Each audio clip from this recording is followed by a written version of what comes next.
Hoje é 5. As eleições, 2 de outubro, né? 2 de outubro.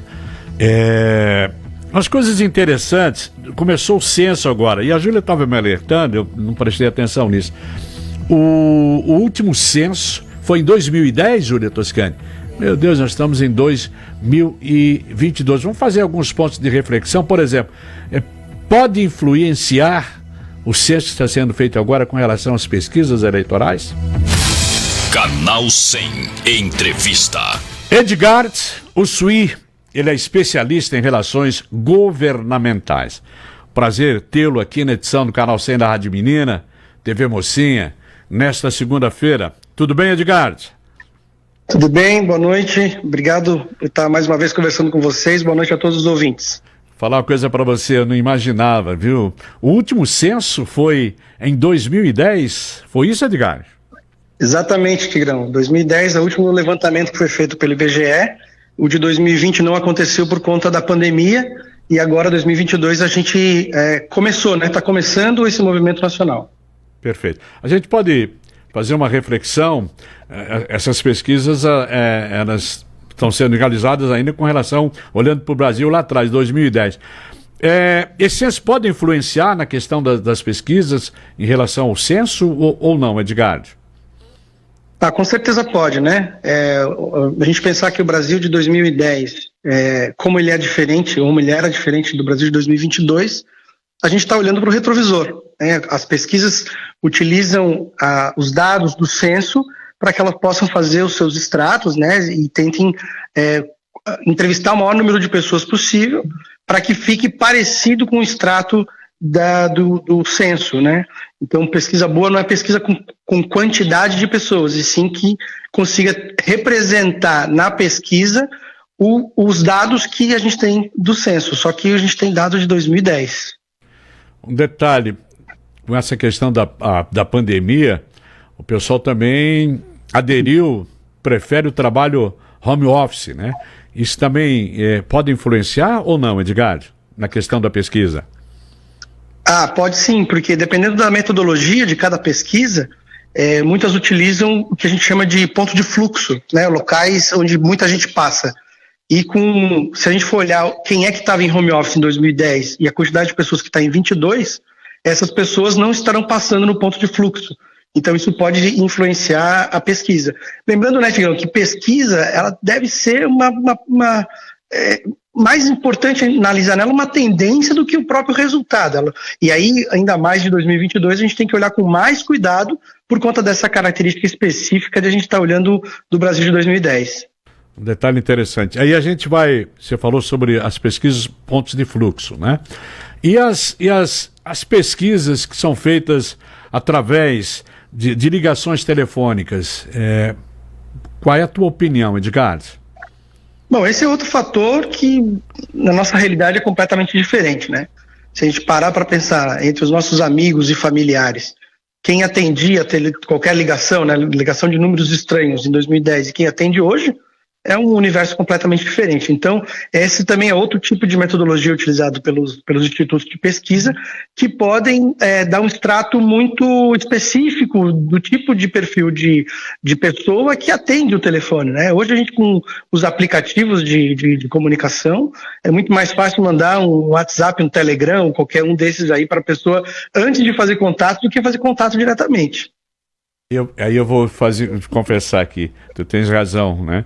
Porque acho que essa questão de contato telefone, se eu olho o telefone, eu, por exemplo, sou assim, Edgar, eu posso estar errado, né? Eu olho lá, o telefone prefixo, não é da minha região, não tem nada, você basicamente nem atende o telefone, né? Exatamente. Então, se a metodologia do Instituto utiliza ponto de fluxo, utiliza pesquisa por telefone e ainda está olhando com uma base de dados de 2010, a tendência é que o erro possa ser maior nessa pesquisa especificamente de 22, e esse é o nosso principal alerta, né? Que as pessoas olhem esses dados que estão sendo apresentados pelas pesquisas com cuidado, né? E principalmente os dados que são muito fora da curva ou que mudam muito de uma hora para outra, que tem que ser mais olhados com parcimônia. Se é uma observação que você é especialista na área, é uma verdade. O cara tá lá na frente, tá aqui atrás, tá na frente, antes tinha 20 pontos, 30 pontos. Fica difícil, né? Outra coisa, Edgar, essa polarização, ela está bem acentuada, né? Principalmente nessa eleição, nas últimas eleições, vamos colocar assim, né? Com certeza, né, Tigrão? Isso é uma característica que vem crescendo a cada eleição, e a tendência é que isso demore um pouco para arrefecer. Isso também é outro fator preocupante, porque quando a gente tem polarizações muito grandes, aquele cidadão que não quer ir tanto para o embate, que não quer tanto ir em discussão, que é aquele que se cala no grupo da família, onde tem um monte de gente brigando sobre isso, sobre aquilo, provavelmente esse cidadão, se ele for perguntado por uma pesquisa, ele vai dizer que não sabe, que não decidiu, para evitar qualquer tipo de desgaste. Então, outro ponto que precisa ser cuidado é que nesse momento aquele cidadão médio que não está tão convencido, que não está tão aguerrido com esses polos de ideologia, ele tem a tendência de tentar esconder o jogo, dizer, olha, deixa que eu vejo na hora, afinal de contas o voto é secreto. Então é outro ponto que precisa ser olhado com cuidado nas nossas pesquisas. E também gostaria de aproveitar aqui, de fazer um alerta para as pessoas. É um equívoco quando a gente compara pesquisas de institutos diferentes, de empresas especializadas diferentes. Porque cada uma tem a sua metodologia, cada uma tem a sua metodologia, cada uma tem o seu jeito de fazer, cada uma tem o seu estatístico. Então, se você quer comparar uma pesquisa da outra, você tem que comparar do mesmo instituto numa margem de tempo um pouco maior. Porque comparar institutos diferentes, empresas diferentes, é a gente comparar o arroz com o feijão. Cada um tem a sua função, cada um tem a sua característica. Então é importante a gente cuidar, olhar também a credibilidade, né, partindo do pressuposto que todas as pesquisas têm boa índole, né, e estão realmente buscando esse dado para ser apresentado para a população. A gente tem que procurar olhar pesquisas anteriores do mesmo instituto por conta da metodologia. E aí, nessa eleição de 22, com um pouco mais de cuidado por conta do censo de 2010. Sem dúvida. Eu queria só fazer uma observação que você lembrou bem. Eu conheço, inclusive, irmãos que hoje não falam com o irmão, né? Por causa de política, enfim. E a tua observação é interessante. Você está ali, não, eu não... Meu candidato não é ele, meus candidatos, o meu não chegou e tal, enfim.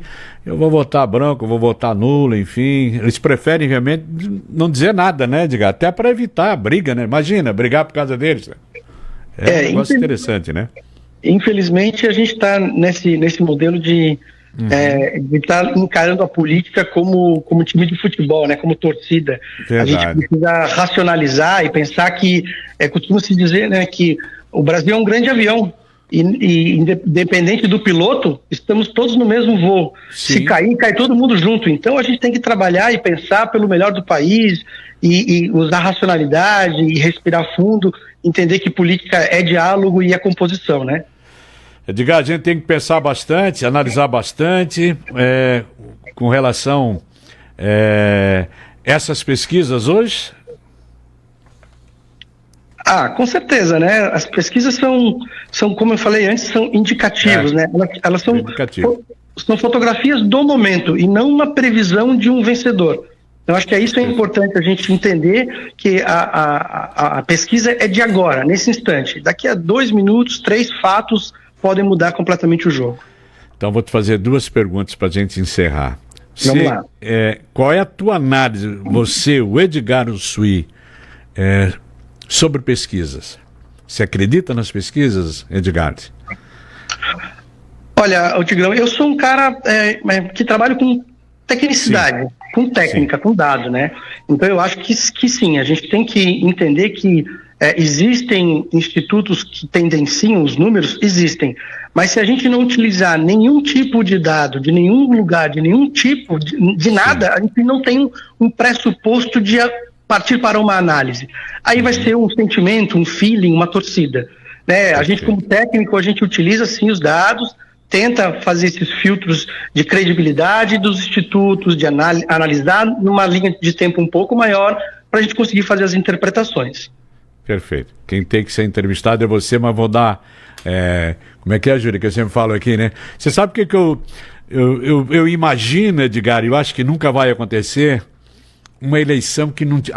eleições que não tivessem pesquisas. Não tivesse pesquisa. O que você acha, Edgar? É uma utopia minha, não? Olha, Tigrão, as pesquisas elas foram criadas para orientar as estratégias das campanhas e para que os meios de comunicação pudessem passar as informações de como andava o clima das eleições para a sociedade. Mas a gente sabe que existe uma influência muito grande. Eu acho muito difícil que simplesmente acabe-se com isso, porque as estratégias das campanhas se municiam dessas pesquisas. E eu acho que é importante isso, porque numa campanha você está vendendo ideias, você está mostrando objetivos, você está mostrando quais são as políticas públicas que você quer construir para o povo. Então, eu acho que é importante ter a pesquisa, mas vamos lá, a gente precisa de pensar e racionalizar e também interpretar as pesquisas com calma, com esses filtros, com uma maneira técnica para que a gente possa escolher o nosso voto, analisar quem são as pessoas, de onde elas vêm, quais são os seus objetivos, para que a gente consiga ter essa legitimidade de se sentir representado. Acho que o brasileiro precisa muito desse sentimento de se sentir representado. Bacana. Gostei. Edgar Ussuí, especialista em relações governamentais. Queria agradecer a sua participação, as suas opiniões aqui, seus comentários na edição do Canal 100 da Rádio Menina, TV Mocinha. A semana vai ser curta, mas uma boa semana, Edgar. Obrigado, uma boa noite, boa semana.